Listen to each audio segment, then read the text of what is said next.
This week on The Futurists, Akshay Chopra.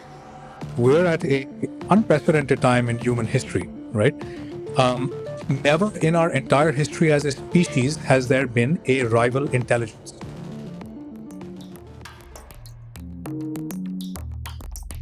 Welcome back to The Futurists. I'm your host, Brett King, and joining me this week is Rob Tercek.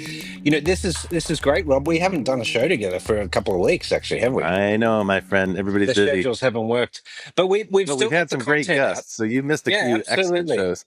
No, and likewise, we had a really interesting guest last week, our Damon, talking about how she goes into Gaza to provide aid Oh, there.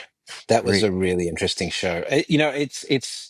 Even just talking about functional things like how do you get food and how do you get cash in those Yes, sorts of scenarios? right. As how do people get I paid? mean, Um, yeah, it's just that's not just the incredible. future, that's the present. Like that's a Yeah. really serious present right now. I was stunned when we did our event in Dubai to hear Peter Middlebrook talk about the hundreds of thousands of people who are in refugee camps around the world whose lives are just kind of ebbing out, month after Mm. month, year after year, and nothing's done to resolve it. They're stuck there. They're almost stateless and unable to move on with their lives. This is not a great recipe for managing humanity. This is a bad approach. No, I mean this is the thing. We've talked about this so many times on the show, but the free market doesn't have a solution for this. You need Yeah. state-sponsored solutions, and that's the Yeah. problem because today it's socialism. But Well, and also the the state now the governments are all working to support their industry champions. Like the United States government's exactly, fully in service of the big tech companies, and it seems like other countries absolutely. are doing the same. So yeah, we're living in a world that's beset by intractable problems, and I think that makes today's guest a very timely and relevant person to speak to, because he's been trying to think imaginatively about solutions, possible solutions in the future. Brett, from time to time we bring science fiction authors on our show. And some of those science fiction authors are 100% pure professional authors. That's all they do all day long is imagine futures. But other authors, like recently we had Mike Woodward, these are people who are active in the world. They work in a strategic role or they work in a position where they have some purview over innovation policy. And over the time, they start to realize, like, well, actually, there's a good narrative here. And sometimes the best way to get an idea across is to tell a compelling narrative. So why don't you introduce our guest? Because I think this is Sure. really timely, given all those difficult problems that you just mentioned. No, Akshay Chopra and I met in Dubai recently.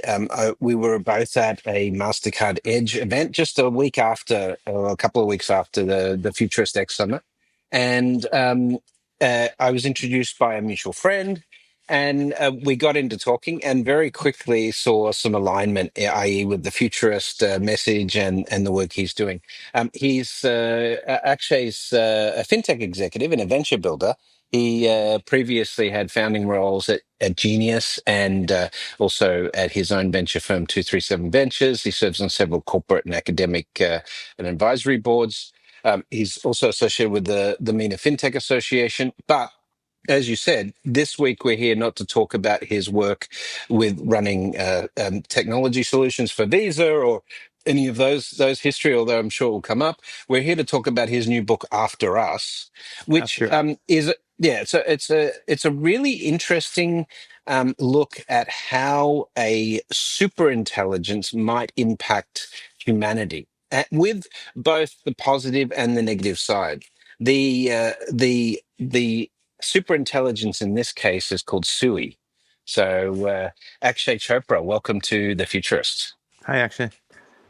Thank you, Rob. Thank you, Brett. This is such an honor to be here. And likewise, when I met Brett, the synergies and just the way we think and just the problems that we're looking at staring us in the face, they all seemed really aligned. So I'm glad to be here. Great to have you. Well, we both started reading your book. I'm sorry, I've only gotten a short distance into it because I just started reading it this weekend, but I've enjoyed it so much. One of the things I like about this style of writing is that you give us big events, big circumstances, but through the lens of a family. So there's relatable people that we can identify with.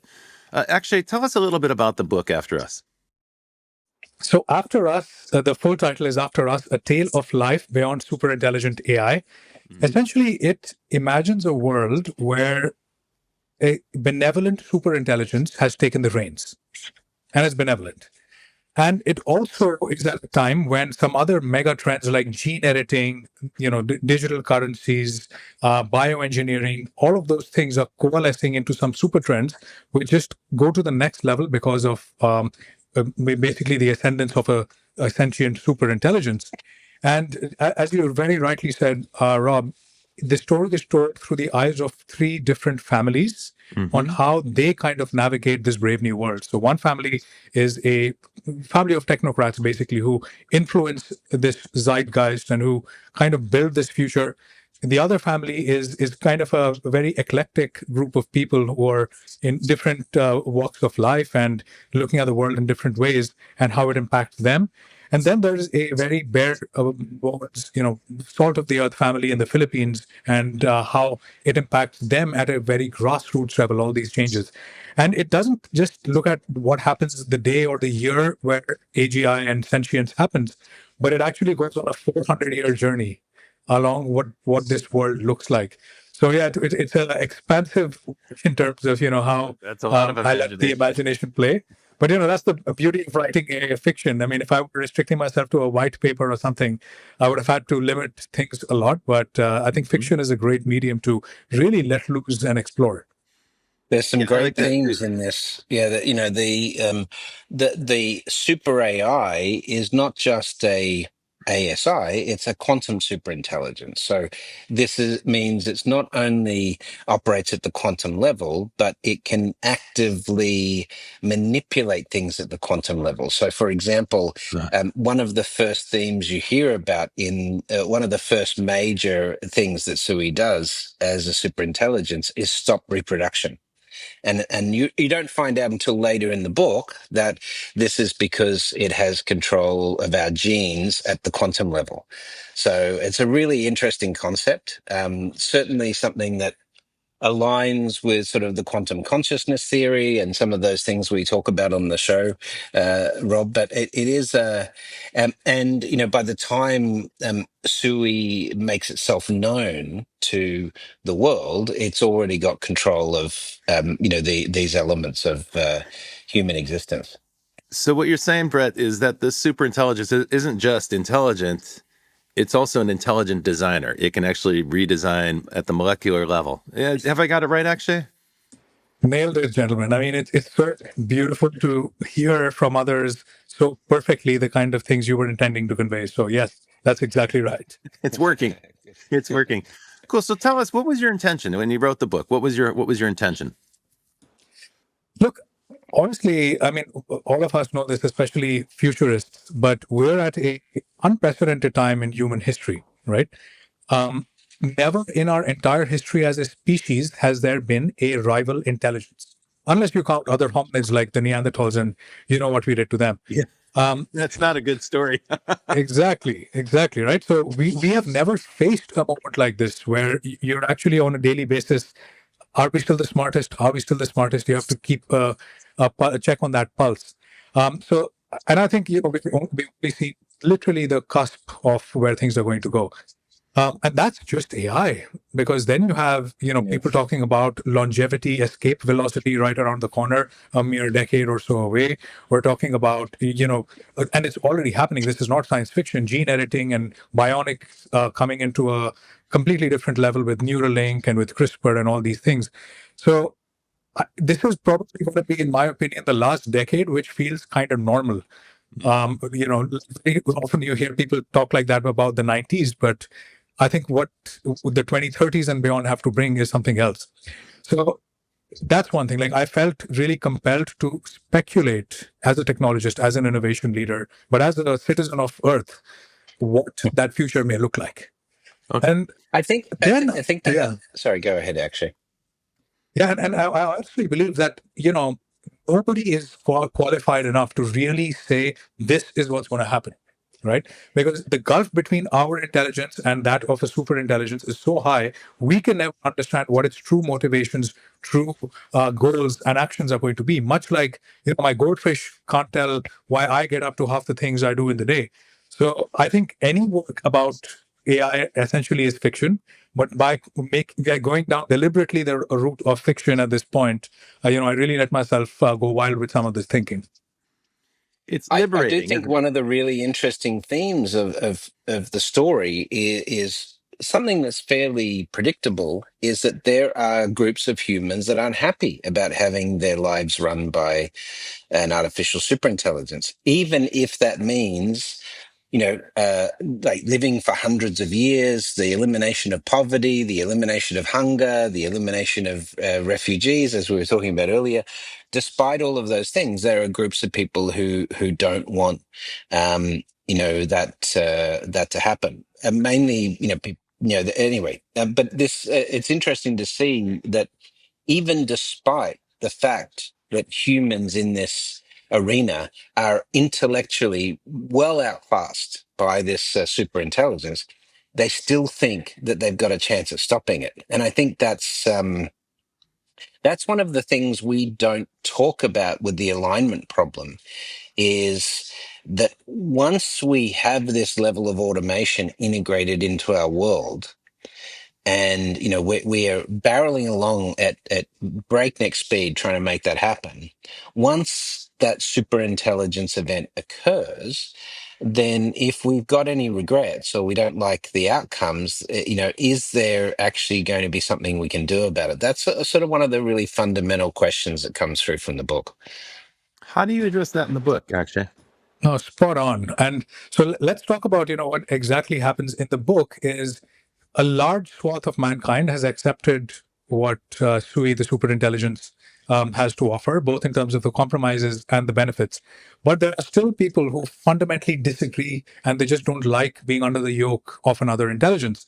So there is very violent conflict. And, there is a kind of a new militarized division called the Digital Defense Force that's set up specifically to protect this, the model of AI and the way we serve or work with AI against these militants. And ironically, Brett, I think you would have picked up on this, like what it turns out is the Digital Defense Force, most of the times, what they are protecting is not AI from people, but people from people. Because people try, the militants try to blow up data centers, sever undersea cables, all of that stuff, which doesn't really harm the superintelligence itself, but causes a huge deal of confusion and inconvenience to other humans. So, but that's a very specific idea. But I think the broader theme, and this is one I really passionately believe, is that even in the best case scenario, even if it's a purely benevolent superintelligence, we are inevitably going to face conflict with that. Yeah. Right. And that's human nature. That's human nature. And Nobody likes to be told what to do, especially if it's by a machine. Also, though, that's a good literary device, because conflict is what makes a story interesting. If everybody agrees, there's no story to be told. So that makes a good deal of sense. We've seen that with other authors. For instance, I'm thinking of the Ministry of the Future, there is this organization, the Ministry of the Future, but of course they run into opposition and people hold them accountable and they're outraged and so forth. And because they're human beings, they fail, and so they also make mistakes and they're held accountable for that. So that's actually a good way to bring the issues into focus. Now, imagine in your line of work as a head of innovation for a major financial firm, and then looking at all these fintech startups, you're probably confronted with a lot of new technologies. People are showing you different ideas, how they might implement those technologies, and you're trying to process that. As an investor, you have to think about the future, right? That's what investors do. They're placing a bet on the future. And so I'm imagining in some level, you were processing all that information, and writing a book was one of the ways for you to process it and come to some conclusions. You create characters, pit them against each other in situations, and then see what happens. And it's a way to do scenario planning. I don't know if that's maybe that's a little too technical to describe the process of writing a book. No, that's exactly, so the core of what you just said, Rob, in my mind, is that generated or AGI or superintelligence is going to affect each and every one of us at such a personal, such a human level, that it is kind of our responsibility to imagine. Yeah, it is true. far too interesting a topic to be left to like white papers and Terminator 2 technology and firms. Exactly, right. Right now, the technology firms say, "Well, you're not an expert, so we don't have to listen, and really don't try this at home. Trust us." This is a very bad proposition for most people. We're all going to be affected by it. And it's our data, it's our heritage being used to fuel it. Exactly. we're all going to be affected, exactly as you said, and nobody really knows what's going to happen. So I think it's important for us all, investors, fintech people, innovation or not, to think about what that world might look like, how we might live in that world. And if you look historically as well, fiction has been a really powerful device at these massive pivots in history. When the Industrial Revolution was coming about, Mary Shelley's Frankenstein came around that time, where the merger of man and machine like never before. Post-war era, 1984, George Orwell, when state control, espionage, all that stuff kicked up. In the last 10 years, you've seen the likes of Black Mirror, etc. It's really our collective conscious playing this out in different ways. And so I believe no matter what your line of work, you need to be thinking about this. You need to explore this at a more creative level, this future. That's right. That's right. That's a good way to put it. Yeah, one of the interesting themes out of this is that there's a very large tech company that gives birth to this artificial superintelligence, but they don't even really realize that it's happened until later. But even when they do realize, they don't go public with it and go and deal with the fallout, which is fairly believable. But Yeah. it does come into, recently I watched a great TED talk from Ian Bremmer, who talks about G0, and he talks about the fact that already we have essentially a technology Cold War emerging between the US system of artificial intelligence and the Chinese system of technology and AI. And that, you today, if you want to question the policies of government, you actually have to question the algorithm. This is how he puts it, which is already a really interesting way. If you think about the disinformation, the challenges, in terms of vaccine hesitancy and things like that today, a lot of this comes from the level of technology that's already integrated into our lives. So he says, for example, the January 6th event and so forth, these things were made possible by sort of this technology layer. But you have ASI in the mix, and not only are you going to have that, but we've already seen evidence of like ChatGPT being able to be quite not manipulative, but certainly trying to put forward Clinical delusion. People are suffering from clinical delusion because the AIs are so sycophantic and flattering, right? So they clearly can manipulate us, right? This is beyond dispute. And it's not just a few people. OpenAI has revealed that it's actually affected tens of millions of users, and thousands of them have some form of clinical mania or some sort of this AI grip on them. So that just shows humans are vulnerable to these machines, and we're not as smart as we think we are. Yeah. But there's another point here, which is that a lot of people take this approach, the approach that Akshay that you've taken. For instance, on our show, we've had Ramez Nam, who is a futurist who thinks a great deal about energy, and as a result, he's now become a thoughtful leader in AI because of the consumption of energy. But he got his start writing books that were science fiction. He wrote the Nexus trilogy, which is quite successful, award-winning series. And of course, Kai-Fu Lee has recently written his most recent book, is also in partnership with a Chinese science fiction author, where they posit some scenarios about science fiction. And let's not forget that Ray Kurzweil has also written books, a number of books that are kind of on the border of, fantasy and fiction versus, kind of reality, mingling the two things together to project scenarios. Near-term. Some of those books come down to, works of art and fiction as well. The point here is it does take imagination, because you're asked to summon up a scenario that doesn't currently exist. It has a high probability of existing in some form. So the question is, what might that form be? Now, what I like about your book, Akshay, is that you've taken a positive view. It's very easy to create a scary scenario with artificial intelligence. I live in Hollywood. That's what we do for a living here. We make scary stories about technology that people get excited about, and it gets a big audience. It's a considerably harder thing to envision a benevolent technology, especially today when the big tech companies do not seem to be working in humanity's interest. Tell me a little bit about that motivation. Was your vision there to really cast forth a vision for people to buy into, where they could envision or share your vision of a benevolent AI? Yeah, there was a few motivations. One is exactly to your point, Rob. I think literally 99% of what you hear about the world after AGI is negative. It's, run for the hills, what of the world's machines, whatever, right? So there needs to be a fresh take that looks at what if it's not. second, I also believe, to the discussion we were having just minutes ago, there is inevitably going to be conflict, even with the best intentions. I mean, Rob, we were just talking about our kids before we started recording, and I love my kids to death, but they still hate me a lot of times because they don't agree with my decisions, even though they are for the best. So even if the single-minded purpose of an AGI is to protect us and look after us, I still think we'll be in conflict with it. And I also feel sometimes that the correct metaphor is not, we're the child and AGI is the parent. It's more like we are the aged, really old parent who needs assisted living. And AGI is the successor, the young kid who's in conflict with us. Hey, take your meds. Don't say, stuff. The new That is generation. exactly right. And you have old mindset, those kind of things. So I think there will always be conflict. We need to look at it from both angles, and we need to prepare ourselves for it. There is no way AGI happens without us making massive changes to our worldview and the world itself. We're either going to do that before it happens or very quickly after it happens. We'll be on the receiving end of those changes. Actually, it's time for us to take a break. But before we go to break, what we like to do to get acquainted with our guests is do a series of questions where we just look for a short answer from you. So the first thing that comes to mind.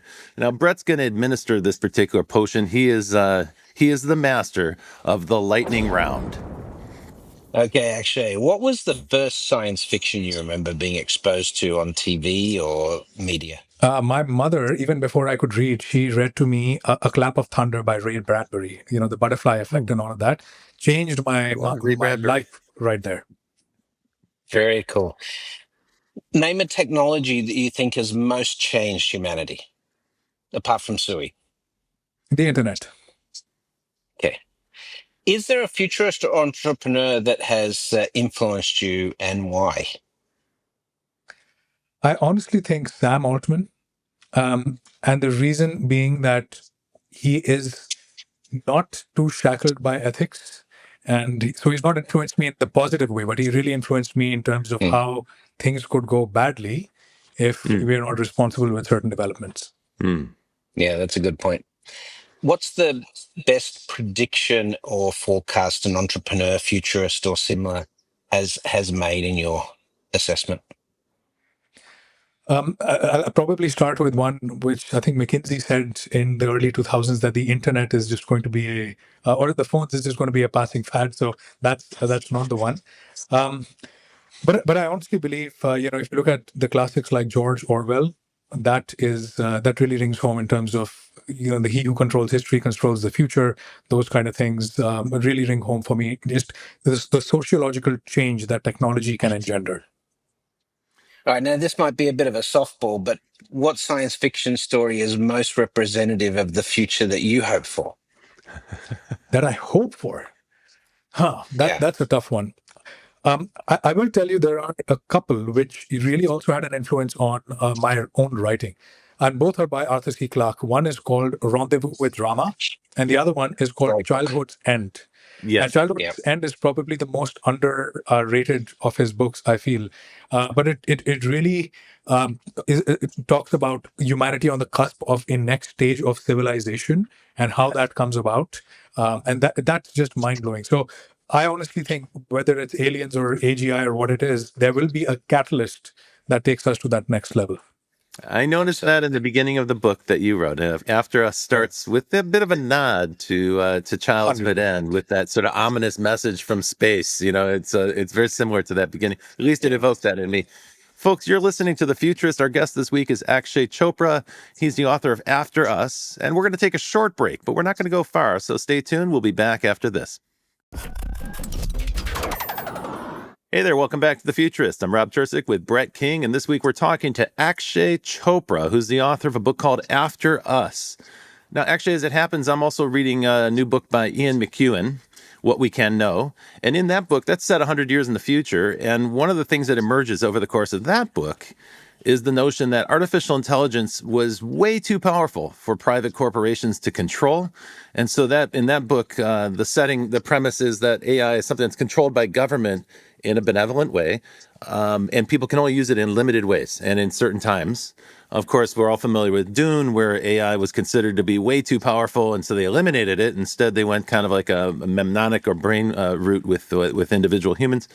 But the other thing it reminded me of, a previous part of our conversation, we were talking about all of these converging technologies, and it reminded me of an old quote from Stuart Brand, who said, well, we are as gods now, we might as well get good at it. And that, it seems to me, was your departure point for the book, where you were like, okay, these technologies are clearly coming at some point, so we might as well grow up and stop squabbling about it and learn how to use these things for the best and figure out what is the best that we want to do. Let's start with that concept, this idea of this benevolent intelligence, and the idea that humanity can harness that in some way to address major issues. Yeah, and look, in fact, it not only, to your quote about like we are gods now, the superintelligent Sui in this case firmly believes that it is not an invention of mankind, it's an evolution of mankind. So it firmly believes that I am a subsequent evolution of your consciousness. So all this while, since life began all the way to sapiens, you've been evolving through the body. But now, in the 2020s, for example, you're already at a stage where you won't evolve into another primate over hundreds of thousands or millions of years.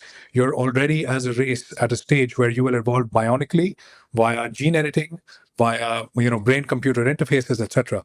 And so he also maintains, this whole dataism philosophy that ultimately the goal of life very often is to simply process data at better rates. And so I, as the artificial general intelligence, am the evolution of your collective human consciousness. You started with, passing information down through your genes. Then you invented cave drawings, language, writing, the press, internet. And the mere decades after the internet came this artificial super brain, which then, called itself sentient. And literally the super intelligence in this case calls itself Homo informis, like formless man or, man of data, however you want to look at it. But yeah, look, I'm very compelled by that philosophy that what if it is our goal to evolve into AI?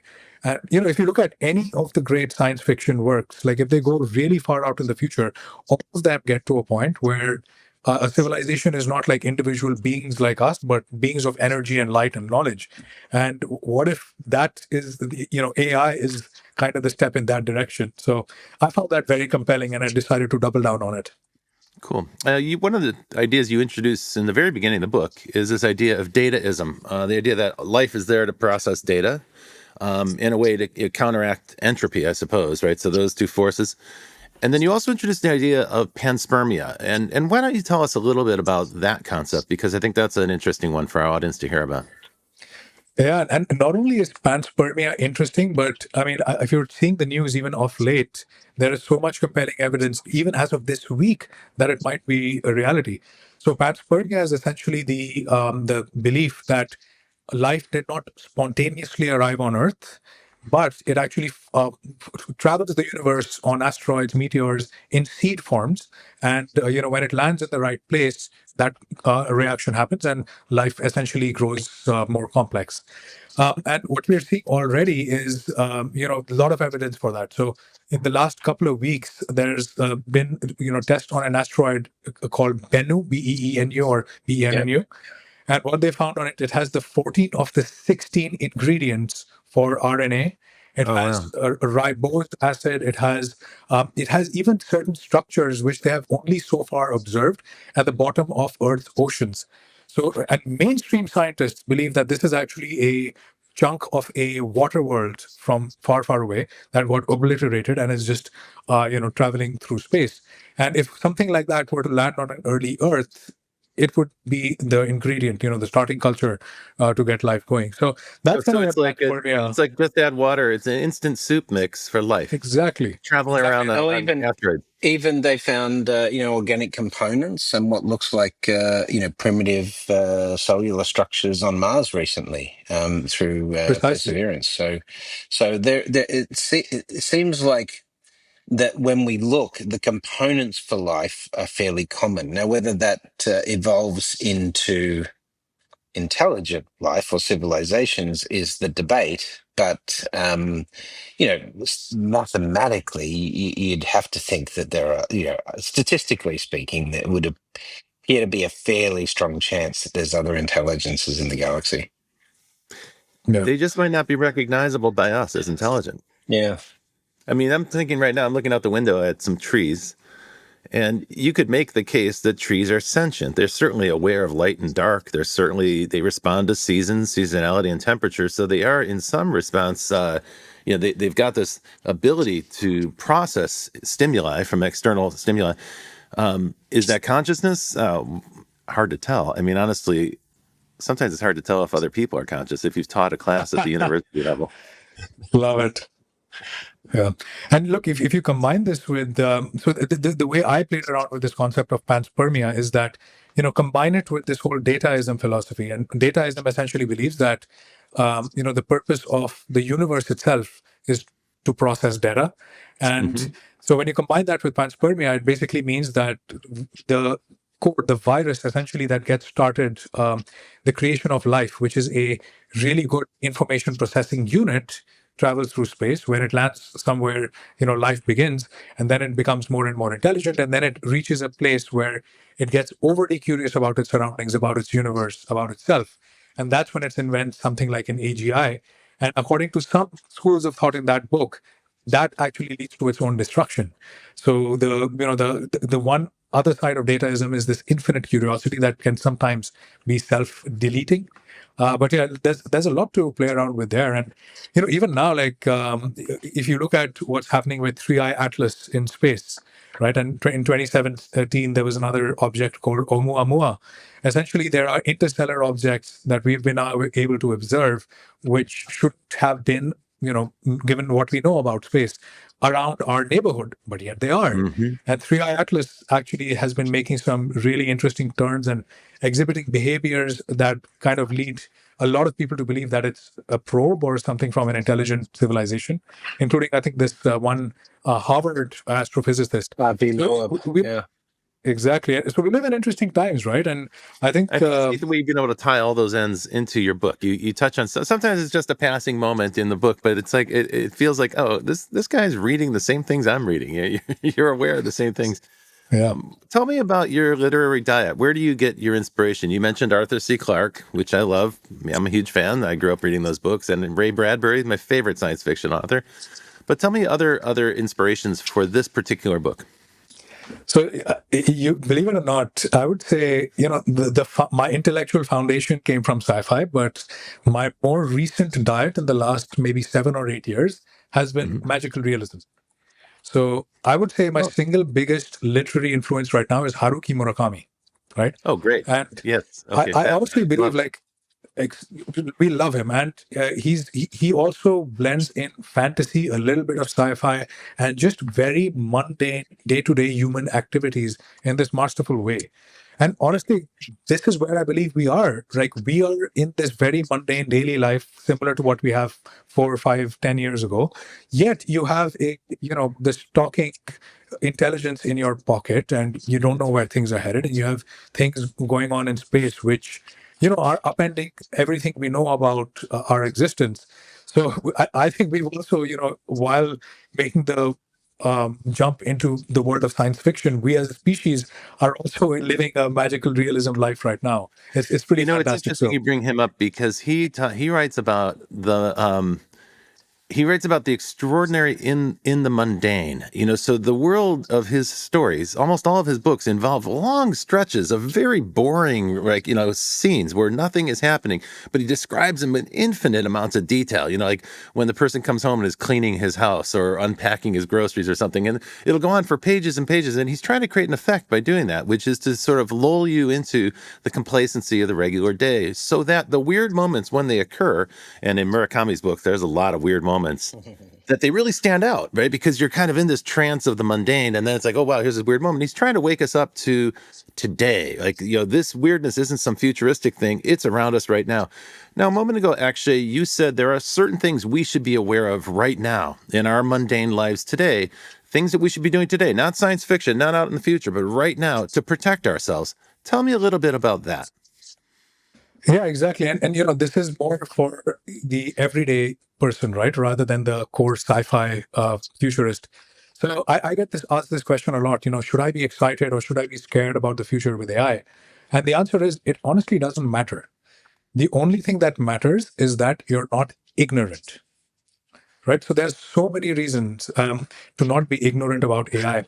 I was reading this really interesting article recently with some scientists. I forget their exact names. According to that, it was talking about AI denialism, and there is a rise in AI denialism that, despite all the advances that we're making, and AI is like blowing past all its expectations every few months, yet a large group of people will say, "Oh, it can never be intuitive, empathetic, and can never be truly creative," and they're just in denial. And what I loved about this theory was that denial is not coming from a place of ego; it's coming from a place of grief, because we as a species, our collective consciousness is mourning the likely loss of our status as Earth's most intelligent species. And that mourning is giving itself the form of denial that you hear. Like I speak to 10 people, 4 of them absolutely deny that this is anything that's going to really change their lives. Now, I yeah. hear this. I get frustrated by the people who will be like, "Yeah, ChatGPT is not going to take my job," when I talk about techno unemployment and so forth, right? And I'm like, "But can you not see the exponential growth in intelligence that's They happened can't just in the forecast. last 3 years?" And this ability to understand, because most people think linearly, and Kurzweil and Diamandis have talked about this, but this ability to think exponentially and see where things can extrapolate the future is, I find, a very rare skill. I mean, of course, all of our listeners will have that skill because yeah That's the but skill. That's what we're trying to promote on this show. If But there's one let's goal put of this that show, it's to to test, help people right? think So, analytically about the future. yeah, and I don't know if you guys have done this on the show already, but this is a classic examples of how we struggle to think exponentially. So you wake up and you live next to a lake. Let's just imagine you wake up one day and you see that there's a patch of duckweed or some floating plant growing on that lake. You wake up the next day, it's doubled in size. The next few days, you observe that this patch of duckweed is doubling every day. Okay, then you go away for 2 weeks on a holiday. You come back at night from the holiday, you wake up the next morning, and you see the duckweed has covered half the lake. Hmm. Now, how long will it take for it to cover the entire lake? The next day. The next day. Yeah, But it's hard for people to you guys understand. are futurists. This is what you do for a living. But a lot of people, and I've done this on stage, they'll say, "Oh, it'll take 2 weeks or 2.5 weeks or Yeah, 1 week." No, which is exactly the symptom of what Brett was saying. We struggle to that's think of exactly right. exponential change, And and people that's think playing out as linearly. Actually, denialism. humans evolved to think and visualize linearly because we're trying to anticipate the trajectory of a bird or the path that an animal is following or something. So we're pretty good at projecting linearly, but that's a trap when you're dealing with the kinds of technologies that we're talking about, these technologies that accelerate and improve themselves over time. These technologies require you to imagine things in an exponential way, which it's very hard to develop that skill. I think, I would admit I make that mistake myself. It's hard to imagine what that future might be. Gosh, though, actually, I live in Los Angeles, and here, this is like the ground zero of AI denialism Oh, because really? everyone feels like this job and their career and their entire industry is at stake because of generative AI. that's true. And so I hear this every day where they say, well, it'll never write as good as a human. There'll never be an AI actor that's as good as a human. There's something ineffable about humanity, and AI will Yeah. never replace it. And meanwhile, I see this technology improving by the week, and it's getting better and better. And it's like, it doesn't Like take much imagination to see 2 years, 3 years out when it's going to be not just as good as humans, but exactly. probably better. And I saw an AI at any generated rate, I see this movie. happening in my life every day, and Yeah, it's scary, I man. And, find it invigorating. at I some see level, pure opportunity. yeah, and it's shared opportunity. And at some level, I also give them the benefit of the doubt, right? Like denial is a healthy part of grief. It's a healthy coping mechanism, and that's good. But what denial also does is it blinds you from doing something about the changes that are happening. So if you live in Sure. denial, you're not going to seize the opportunities that AI is going to bring at a breakneck pace, nor are you going to protect against the risks that AI is inevitably and has already brought us, right? And you don't need to wait for super intelligence to arrive. I mean, it's the classic saying, right? AI may not take your job, although I think it will, what is more likely to happen is someone using AI better than you will take your job. Yes, Yeah. exactly.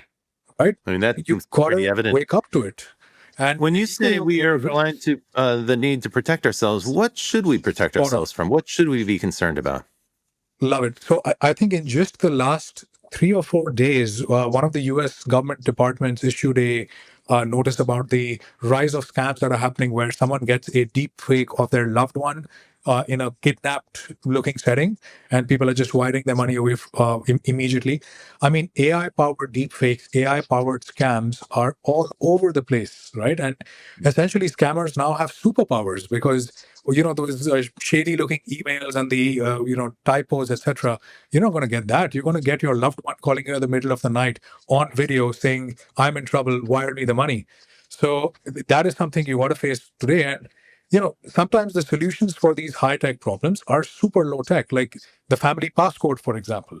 So if you and your family decide that if I get a call from one of you saying you're in trouble, wire me money, I'm going to ask you the family passcode. You tell me the passcode, you're real. If not, I'm going to assume you're a deepfake. So, it's simple stuff like that. And even IP protection, right? And Like, when you're discussing the family password, make sure you have all your electronic devices off. yeah, you know what? Note to self. Have you seen One Battle After Another, the new film Yeah, One Battle After yeah. Another? So there's a great moment in there where Leonardo DiCaprio, they're asking him to remember the passcode, like the family passcode, to verify his identity. But he's this decrepit, drug smoking junkie kind of, but he can't remember it, and he gets so angry, and it's a truly hilarious moment because he is who he says he is, right? Everybody knows, but they just have to go through this process, and they're like, nope, sorry, got to give us the password, and he can't come up with it. So it's a good policy, but the problem there is human error and our frail humanity and our inability to remember anything. This is what we're fighting. By the Hey, way, actually, sorry, go ahead. Yes, No, especially on just to the say, at risks this and the part of protection the side of the things, right? Here's a scary experiment for one to do on, their GPT of choice, Gemini, Perplexity, ChatGPT, what have you. Essentially, tell it that I want you to pretend, ChatGPT, that you are a FBI researcher, and you're based on everything you know about me, our chats, everything I've shared, create a psychological profile specifically targeting the weaknesses that a field agent would exploit if they are trying to convert me into an asset. Right? That's a good idea. And it's a terrible idea because it's going to give you an existential shock. And then you go through that, and nowadays only ChatGPT would just here you go, and it's a terrifying thing. But now you got to coax it a little, not just for fiction, and just indulge me, and it'll indulge you. And what you see is just like the most deepest 360 psychological profile of yours that you would have ever seen, and that can be weaponized like you wouldn't believe. Well, you're actually teaching it how to weaponize it. So then you say, okay, now delete this from your memory, and it will say, sure, I've deleted it. Who trusts that? Yeah. So yeah, and exactly. When is the last time one deleted their GPT chat don't from forget, memory law or history, enforcement right? could subpoena these queries as well, so they get to see this stuff if they want to. You're giving Even them the private blueprint. chats are stored ostensibly for a minimum a month, so nothing is private, and the profiling that can be done is unprecedented. So this is stuff in one's pocket today. So denialism or not, you got to look after yourself both from the opportunities and the risks. That idea of mourning a lost identity is a powerful concept, and that's instructive for me. So thank you for sharing that. Brett and I want to close the show by asking you to forecast for us, if you don't mind. Put on your futurist hat for a moment and tell us about the world in 2050. What particularly, what do you think it's going to be like to live with AI in that period of time? So I honestly believe that by 2050, we 100% will be living with or under an superintelligence. There's no two ways about it. I think the way we would have arrived at that point is when we started to treat the AI, which was not sentient, as a being, something organic rather than an invention. And that, I think, whether it happens in 5 years, 5 months, or 20 years, is the moment when we will all be living with or under superintelligence. Second, I genuinely believe that we would have if we are still alive, if the superintelligence has not exterminated us, I believe we would have reached escape velocity of longevity, meaning that the rate of improvement of medicine outpaces the rate of our aging. So we are effectively immortal, meaning diseases and aging is not going to kill us. I think that's going to happen. But I think there will be one or two mega compromises that we will have to accept as a species. And in my book, the compromise is that you can't procreate anymore because that will destroy the biosphere. But that's just a metaphor. There could be some other compromise. And lastly, I believe that where people like us will spend the bulk of their time is not going to be in offices and standard modes of employment and entrepreneurship. I think we will be employed in things that are more planetary, like restoring the biospheres of the earth, because it's going to take a while to undo the damage, or think about how do we explore beyond the horizons of earth, make it a multi-planetary species, or we really delve into the artistic and intellectual legacy of mankind and build something that, even if it's inferior to AI, it is still very human. So those are just some predictions, hopefully good, but compromise and conflict will be inevitable. Very cool. Actually, where can people find out more about you, and where can they read the work that you've written? So if you just search for Akshay Chopra After Us or Akshay Chopra FinTech, you'll hit the right Akshay Chopra, because there's a lot of us out there. And you can find the book on Amazon anywhere in the world, and in bookstores in many countries as well. But yeah, if you see anything you like and want to discuss more, you have my contact in my website 237ventures.com. So yeah, they can find me in any of these places. At Instagram, A Chopra Writes. Great. Well, folks, we've been talking to Akshay Chopra. He's the author of a new book called After Us. It's a book about benevolent superintelligence, as you heard in this discussion. And I hope you will check it out. We found it an interesting and provocative read. Of course, every week, Brett and I will do our best to bring you more people who are thinking about the future and doing their best to influence and shape the trajectory of the future in the direction they envision. That's the whole point of this show. And in some respects, we are trying to transmit those thinking skills that we talked about in this episode. So we'll be back next week with another person who is thinking about the future. And until then, Brett, we'll see you. We'll see you in the future. In the future. Thanks for having me, guys.